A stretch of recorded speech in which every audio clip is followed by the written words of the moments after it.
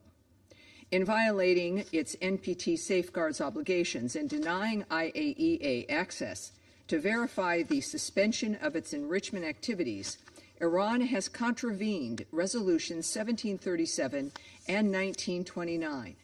Iran has also, in attempting to advance its ballistic missile program, violated the broad prohibition of such activities in Resolution 1929. This program, in turn, has enabled recent strikes by Iran and Iran-affiliated groups against civilians and civilian objects in Bahrain, Israel, Iraq, Jordan, Kuwait, Oman, Qatar, Saudi Arabia, Turkey, and the UAE.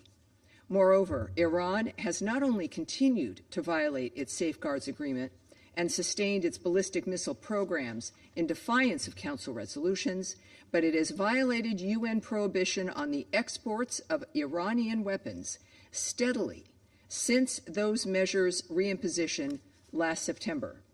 Iran has proliferated conventional capabilities around the world, including in many cases to non-state actors.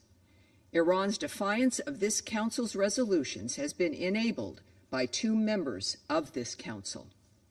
Russia and China have sought to neutralize this committee, render Iran a beholden partner, and divert international attention away from their own noncompliance with this regime, noncompliance which a panel of experts would inevitably expose. Russia has repeatedly acquired close-range ballistic missiles from Iran in violation of Resolution 1747. In January 2026, Moscow provided Iran with attack helicopters in violation of Resolution 1929. Colleagues, this Council has a clear mandate to enact 1737 Sanctions Committee and the associated panel of experts. To view these mechanisms as punitive willfully misunderstands the Council and its tools. This committee and these resolutions provide the Council with a peaceful means of resolving threats to international security and welfare.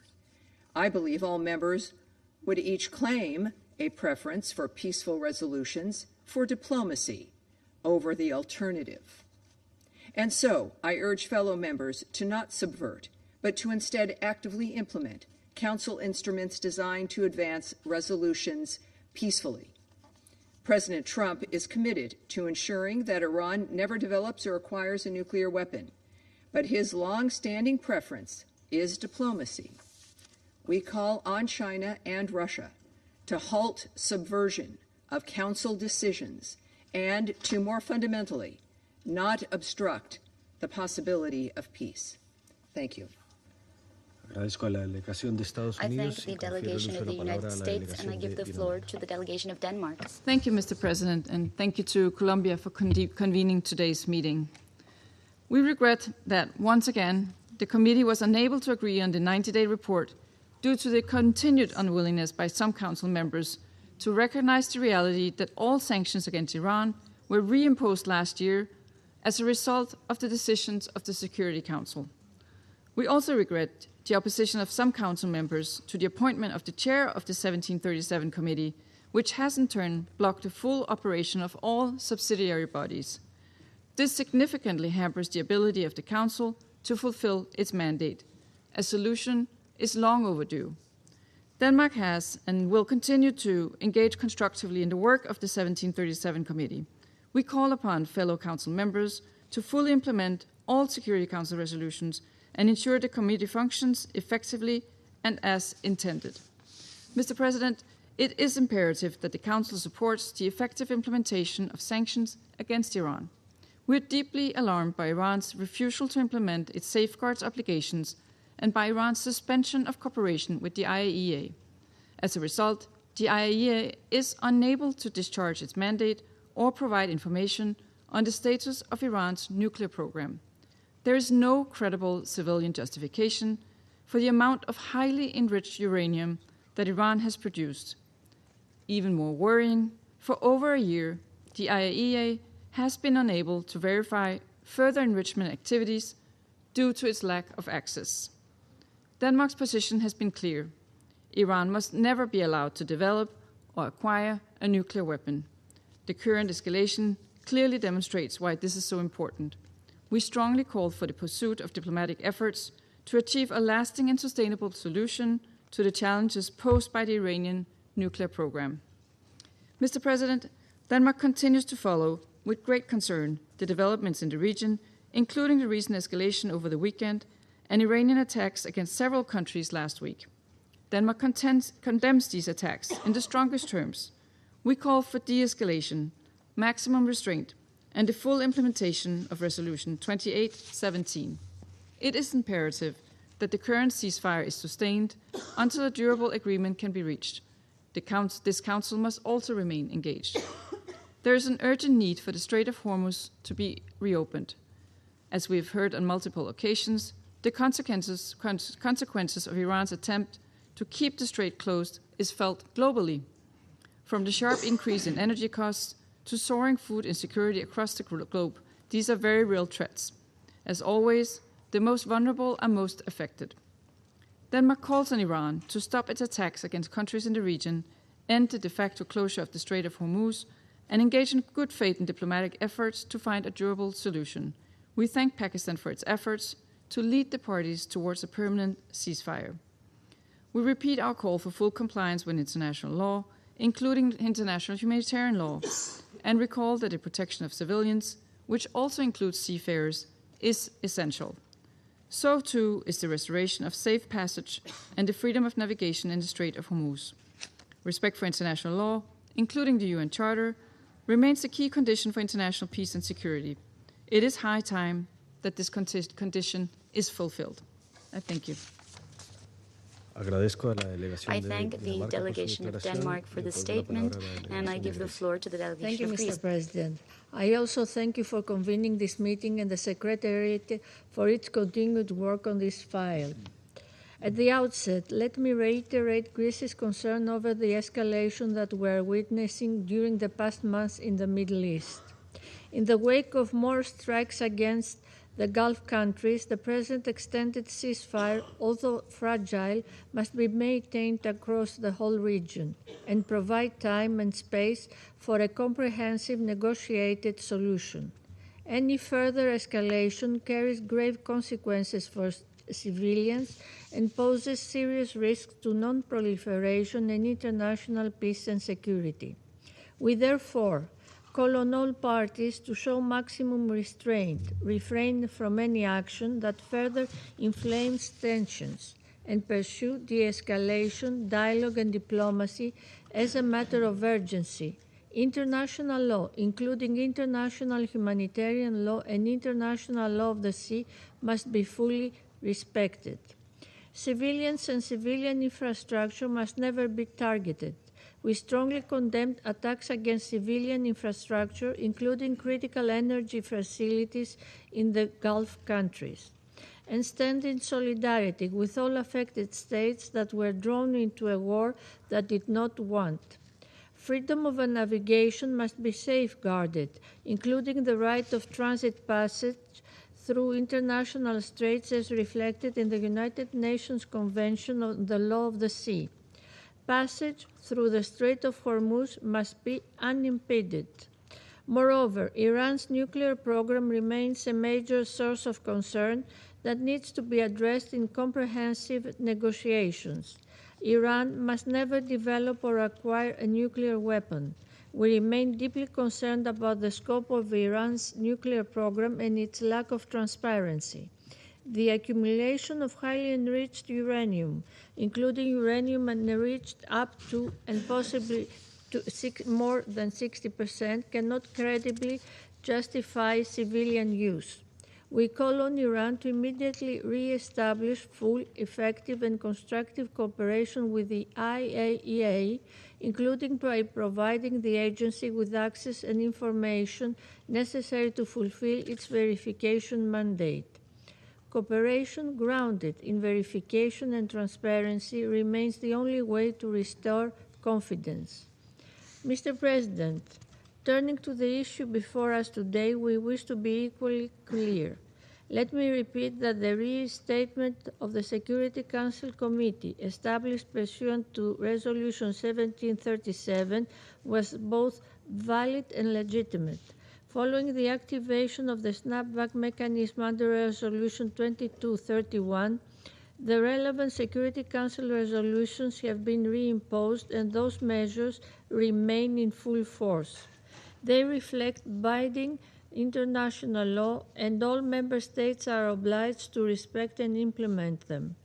The 1737 Committee, in the absence of a negotiated solution, is therefore an essential mechanism for ensuring Iran's compliance with the United Nations sanctions and the implementation of the Council's decisions. We regret that its work has been delayed and that the Council has not yet been able to agree on the necessary arrangements for its full functioning. We therefore call for the swift appointment of a chair and a panel of experts. Disputing the facts and the legality of Council decisions erodes the credibility of the Council and does not serve regional stability and non-proliferation.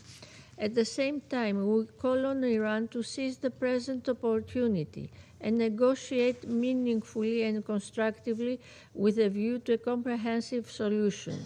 The objectives that underpin the JCPOA remain valid.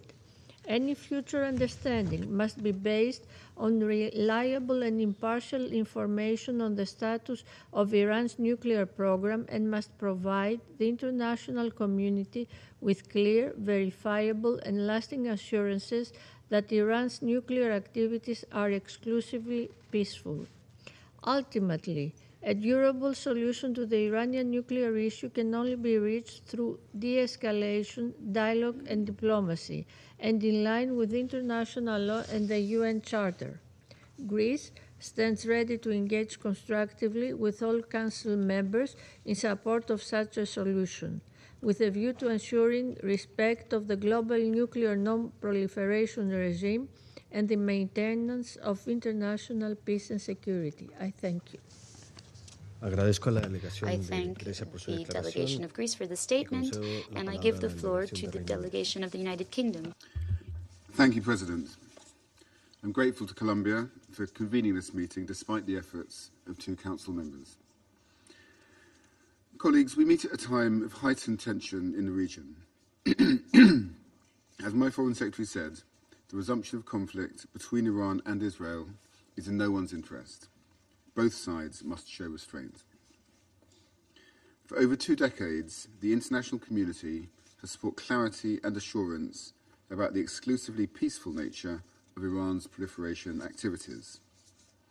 Instead, Iran has continued to expand its nuclear program in ways that lack any credible civilian justification.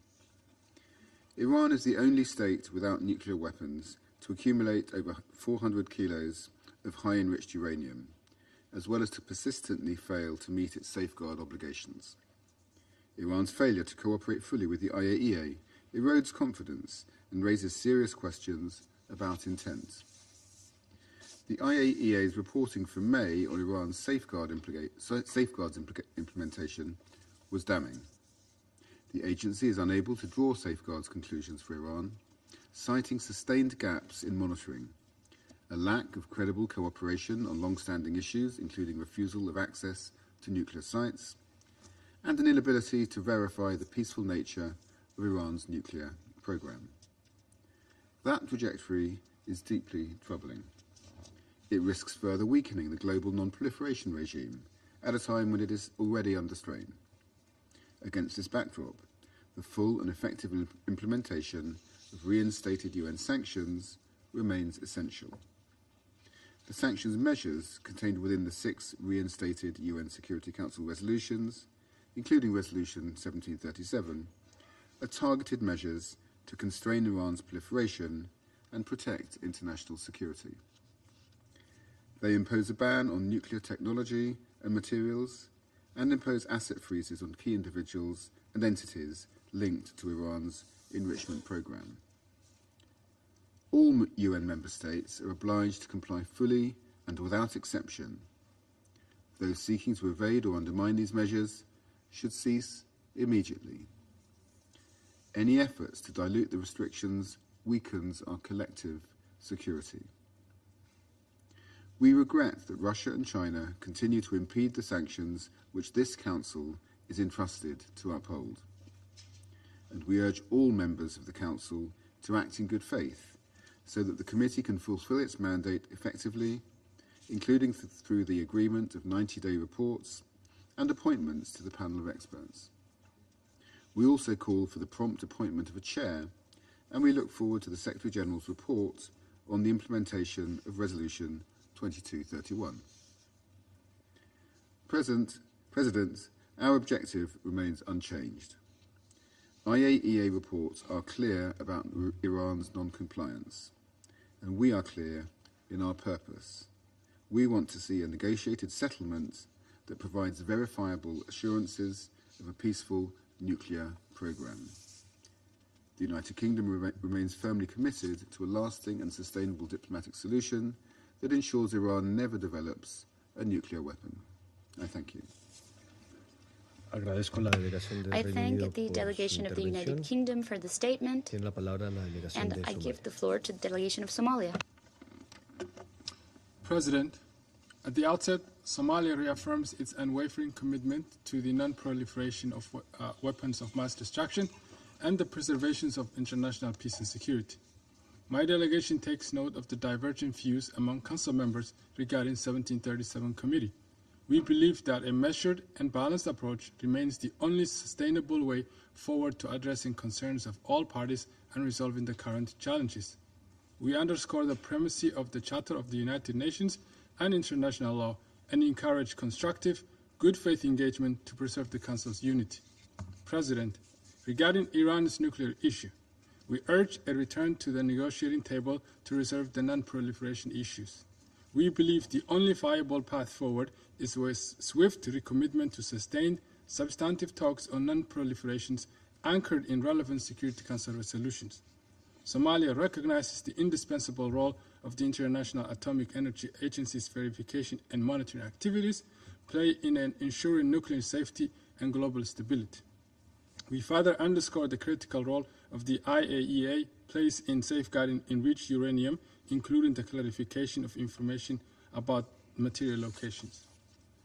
We reiterate our long-standing call for the establishment of a Middle East zone free of nuclear weapons and for all regional states to join the Treaty of the Non-Proliferation of Nuclear Weapons without exception. President, on the work of the subsidiary body organs, we express our deep concern regarding the Council's continued inability to reach timely consensus on the appointment of chairs and vice chairs for the 6th consecutive month. The current deadlock follows the unprecedented delay in appointing chairs last year, the longest in the Council's history at the time until this month. We stress the importance of showing flexibility, pragmatism, and the spirit of compromise necessary to restore the vital work of the subsidiary bodies to full operational capacity. To conclude, President, the challenges before us require a collective, measured response rooted in dialogue, mutual respect, and renewed commitment to the United Nations Charter and multilateralism. Somalia stands ready to engage constructively with all Council members to chart a path forward that upholds the Charter and respects international law. I thank you. I thank the delegation of Somalia, and I now give the floor to the delegation of Panama. Thank you, President. We would like to thank your presidency for convening this meeting. The Republic of Panama has reiterated in multiple fora its firm commitment to the NPT, and we recognize that its goals can only be achieved through effective verification and monitoring mechanisms. Among those, the safeguards of the IAEA, and when appropriate, the mechanisms established by the Security Council with regards to non-proliferation. In this context, Panama would like to underline the importance of the fact that mechanisms created by the Council to supervise this regime, including Committee 1737, are able to fully carry out the mandate entrusted to them. The lack of effective functioning for these mechanisms limits the Council's capacity to effectively monitor the issue and creates a vacuum that in practice can facilitate the continuity of activities that are incompatible with the obligations on the basis of international law and the resolutions of this Council. The persistence of non-compliance on behalf of Iran, as well as the actions and military reactions associated to this issue, continue to negatively impact regional stability, the regular development of commercial activities, and the exercise of the freedom of navigation. As a seafaring country, Panama observes with concern the damages caused to ships transiting through the region as a consequence of the restrictions imposed by Iran in contravention to the principles of international law that ensure freedom of navigation. President, preserving the objectivity of verification mechanisms contributes to strengthening international trust in the capacity of the United Nations to promote compliance with its decisions. For this sanctions regime to continue to be credible and effective, it is critical to have a rigorous analysis carried out by experts on the basis of evidence and with verified and up-to-date information that allows for the Council and the Committee to precisely evaluate current challenges and, when necessary, to consider changes that favor a more focused and effective application of the measures adopted. Likewise, the periodic updating of sanctions lists is a fundamental technical element. Listings that are not up to date do not benefit any of the parties, and they create practical and legal difficulties for member states by compelling them to implement measures that do not always adequately reflect reality. President, Panama hopes to receive the Secretary General's upcoming report pursuant to Resolution 2231 of 2015 in a timely manner, and we reaffirm the importance of a constant work of subsidiary mechanisms established within that framework in order to ensure the correct implementation of relevant measures to promote the exchange of information and to strengthen cooperation among states, which should complement the important work that is done by the International Atomic Energy Agency. This is why we urge member states to preserve and strengthen these mechanisms so that they may be able to carry out their functions fully, independently, and effectively. I thank you. I thank the delegation of Panama, and I give the floor to the delegation of Pakistan. Thank you, President. Pakistan is deeply concerned at the ongoing situation in the region marked by renewed conflict and heightened tensions. The events of the last few days have amply underscored the fragility of the situation, the risk of escalation, and the need for diplomatic efforts to come to fruition sooner than later. The recent surge in violence is a stark reminder of the dangers associated with a tenuous ceasefire and the unbearable consequences it may lead to. The cycle of violence and instability must end for the good of regional and international peace, security, and prosperity. Regrettably, the breakdown of diplomacy and outbreak of hostilities has also impacted the consideration of the Iran nuclear issue, pushing the parties further apart on this complex file. It also disrupted the IAEA's crucial verification mandate. President, we reaffirm our support for the resolution of all outstanding issues, including the Iran nuclear issue, through peaceful means, diplomatic engagement, and sustained dialogue. We are of the view that diplomacy and dialogue should be the guiding principles for achieving negotiated settlement of all contentious issues in accordance with the rights, obligations, and responsibilities of the parties concerned. Pakistan, along with partners, initiated diplomatic efforts to stop the war and to bring the parties to the table. We have been undertaking constructive diplomatic engagement in supporting de-escalation, ceasefire, and the broader pursuit of stability in the region. We appreciate both parties for reposing their trust in Pakistan and engaging in dialogue to achieve a ceasefire and participating in the Islamabad talks, the highest level direct engagement between the United States and Iran for over 4 decades.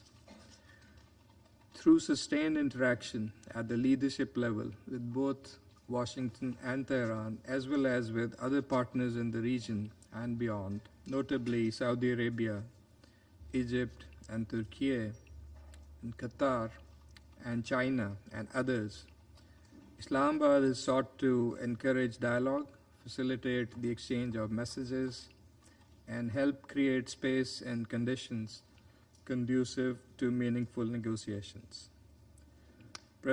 Pakistan's sincere efforts are meant to break the momentum of hostilities, save lives, and give diplomacy a chance. Our approach underscores Pakistan's consistent commitment to regional stability and international peace, reflecting our preference for principled, dialogue-oriented diplomacy in addressing geopolitical challenges and managing complex situations. As we work earnestly and painstakingly together with our friends and partners to find a peaceful diplomatic solution to the conflict, and especially when the final objective is just about to be achieved, we sincerely urge all sides to exercise restraint and give peace a little more chance. So let us continue to tread the path of peace and diplomacy, for it has bright prospects of success, something that the international community has pinned its hopes on. Thank you. I thank the delegation of Pakistan for the statement, and I now give the floor to the delegation of Latvia. Thank you, Mr. President. And I thank the Colombian presidency for convening this legally mandated meeting at the earliest possibility. First and foremost, Latvia would like to reiterate that UN sanctions against Iran have been reimposed and remain in force. They reflect binding international law, and all UN member states, including the members of this Council, are obliged to respect and implement them. The 1737 Committee has also been re-established and is exercising its mandate despite the unprecedented delay in the appointment of chairs of the Security Council subsidiary bodies for 2026. And the Committee's work is reflected in its engagement on the relevant exemption procedures. It is regrettable that we were again unable to reach an agreement on the 90-day report of the 1737 Committee. And this follows the equally disappointing lack of agreement on new listings and panel of experts. Mr. President, Security Council sanctions are a critical instrument to curb unlawful behavior of states. Iran's continued and systematic failure to live up to its international obligations, and most notably under the JCPOA, the NPT, and the Comprehensive Safeguards Agreement, led to the imposition of sanctions. By violating countless binding provisions and producing highly enriched uranium, Iran continuously disregards international law. Enrichment to up to 60%, as previously reported by IAEA inspectors, cannot be reconciled with any peaceful purpose. And despite repeated assurances to the IAEA, Iran has withheld required access and has not complied with its commitments, therefore necessitating a clear and firm response. As long as Iran chooses to pursue its destabilizing nuclear program, to refrain from granting unhindered access to IAEA inspectors to all relevant sites, and to not return to meaningful negotiations, the sanctions will remain in place. Iran's destabilizing activities in the region carry global consequences and further demonstrate its reckless attitude. It must cease and provoke attacks against its regional neighbors and immediately terminate any attempts to block the Strait of Hormuz. The humanitarian toll resulting from Iran's actions is growing more severe by the day, and already the consequences are far too grave.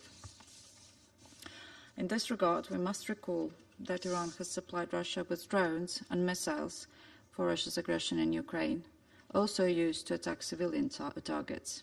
And these are the same weapons Iran has been using against its neighbors in the Gulf region. And we maintain our call for an immediate cessation of attacks and urgent de-escalation. The ceasefire must be respected, and a comprehensive solution is needed to ensure that Iran never acquires a nuclear weapon and that free and safe navigation can resume in the Strait of Hormuz. Mr. President, it is deeply regrettable that some Council members continue to dispute legal reality, and as a result, the work of all UN Security Council subsidiary bodies is being paralysed. Narratives that deny reality do not alter the obligations under international law. Attempts to disrupt the decisions of this body and their implementation undermine both the Council and international law more broadly. And finally, allow me to reaffirm our readiness to engage constructively in the work of the 1737 Sanctions Committee and reiterate our strong call for the subsidiary bodies to resume their full operation without further delay. I thank you. I thank the delegation of Latvia, and I now give the floor to the delegation of Liberia. Thank you. Thank you, Mr. President. We face a moment of dual crisis. A region holding a fragile ceasefire and a council that has allowed competing legal interpretations to displace collective responsibility. As a nation that rebuilt its institutions after prolonged conflict and that has lived inside both the promise and the failure of multilateral mechanisms, Liberia understands concretely what it costs when this body allows procedural disagreement to become a substitute for action. The impasse over Resolution 2231 and the 1737 sanctions architecture is the Council's most immediate institutional challenge. Divergent views on whether that architecture remains operative have created a vacuum in oversight precisely when oversight matters most. Liberia does not ask the Council to resolve that legal question today. We ask it to refuse to be paralyzed by it. 3 steps are both necessary and achievable in our view. First, the Secretary General should be requested to establish interim secretariat-led reporting arrangements that preserve the core transparency, monitoring, and institutional memory functions of the sanctions regime. And this is pending resolution of the underlying legal questions. This requires no agreement on legal interpretation. It requires only agreement that the Council's oversight responsibility does not lapse because its members disagree about the legal calendar. Continuity of information is and must be the floor below which this body cannot fall. Second, the Secretary General should be requested to facilitate a dedicated communication channel between the relevant parties, building on existing intermediary arrangements, with a mandate to engage directly under Article 99 whenever developments risk escalation. The current cessation of hostilities is real, but it is also, as we all know, reversible. Miscalculation does not require intent. It simply requires opportunity. Removing that opportunity demands mechanism, not merely restraint. Third, Liberia supports a time-bound negotiating process under the Secretary General's good offices, addressing nuclear concerns and define regional security issues on parallel tracks. Full IAEA cooperation must be restored without delay. It is not a concession to be sequenced into a later phase of diplomacy.